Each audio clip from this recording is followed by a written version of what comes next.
Once upon a time, nestled in the heart of a bustling city, lived a man named Arthur Pem. He wasn't a hero, a celebrity, or a billionaire.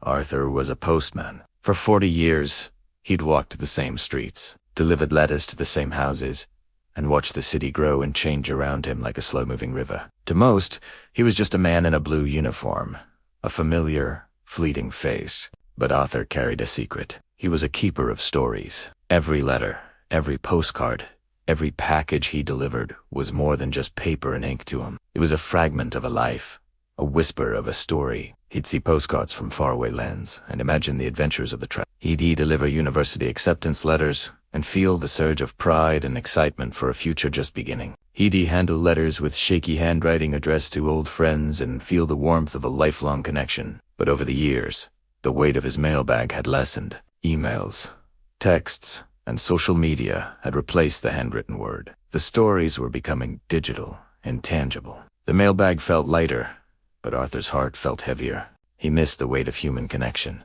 the tangible proof that people were still reaching out to one another. One rainy Tuesday, Arthur found a small, unstamped envelope tucked away at the bottom of his bag. It was addressed simply to the lonely soul at the end of the lane.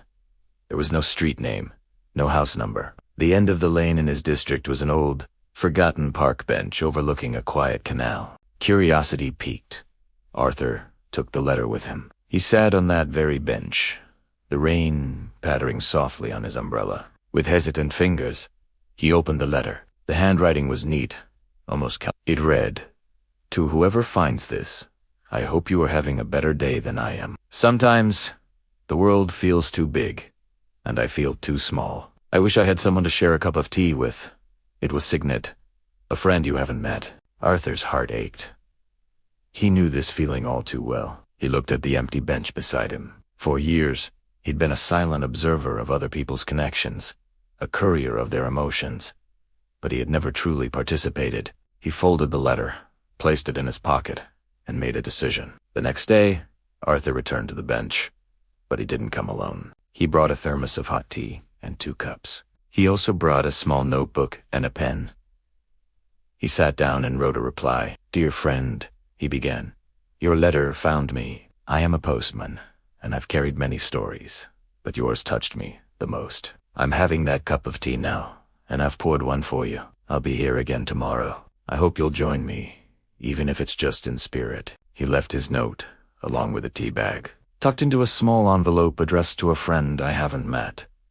He did this every day. He'd arrive, pour 2 cups of tea, and write a little about his day, about the cheerful dog on Elm Street, the beautiful roses in Mrs. Gable's garden, the funny drawing a child had mailed to their grandparents. He'd share his simple observations, his small joys. He was sending his own stories out into the world, one letter at a time, left on a lonely park bench, a week passed, then another. The notebook started to fill up. One sunny afternoon, as Arthur was pouring the tea, a young woman approached the bench hesitantly. She was clutching a small stack of envelopes. "Are you Arthur?" she asked, her voice barely a whisper. Arthur looked up, surprised. "Yes, I am." She gestured to the thermos and the 2 cups. "I'm Alara," she said softly. "I'm the lonely soul." Arthur's heart skipped a beat. He smiled, a genuine, warm smile that reached his eyes. "It's a pleasure to finally meet you, Alara. I've poured you a cup." Alara sat down, her hands trembling slightly as she accepted the cup. I wrote that first letter on my worst day," she confessed. "I'm an illustrator, but I felt so isolated, so unseen. I never expected anyone to find it, let alone reply."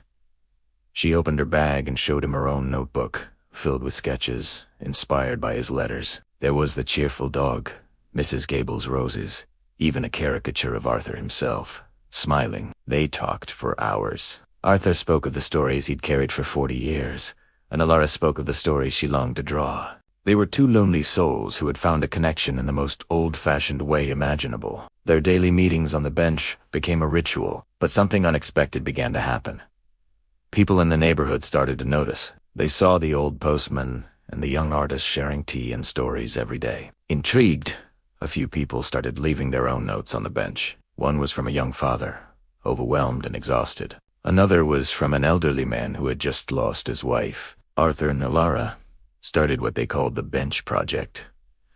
They set up a small, weatherproof box on the bench with a sign that read, "Take a story, leave a story."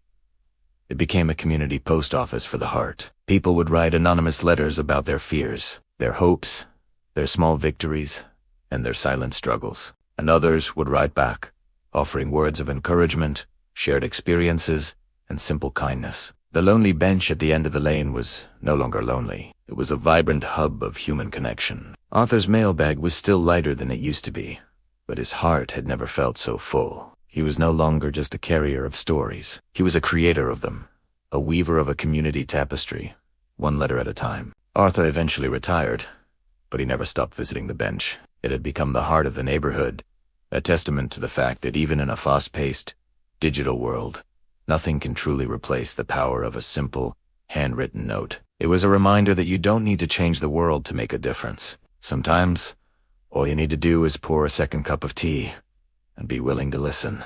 This story of Arthur and Alara reminds us that everyone has a story worth sharing, and that connection can be found in the most unexpected places. It's about looking up from our screens and seeing the people around us.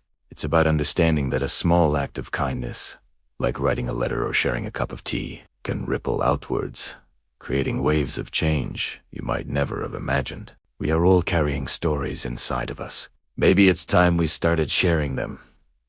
Thank you so much for watching. If this story touched your heart, please share it with someone who might need to hear it. Don't forget to like and subscribe for more stories that warm the soul. Until next time, take care and keep connecting.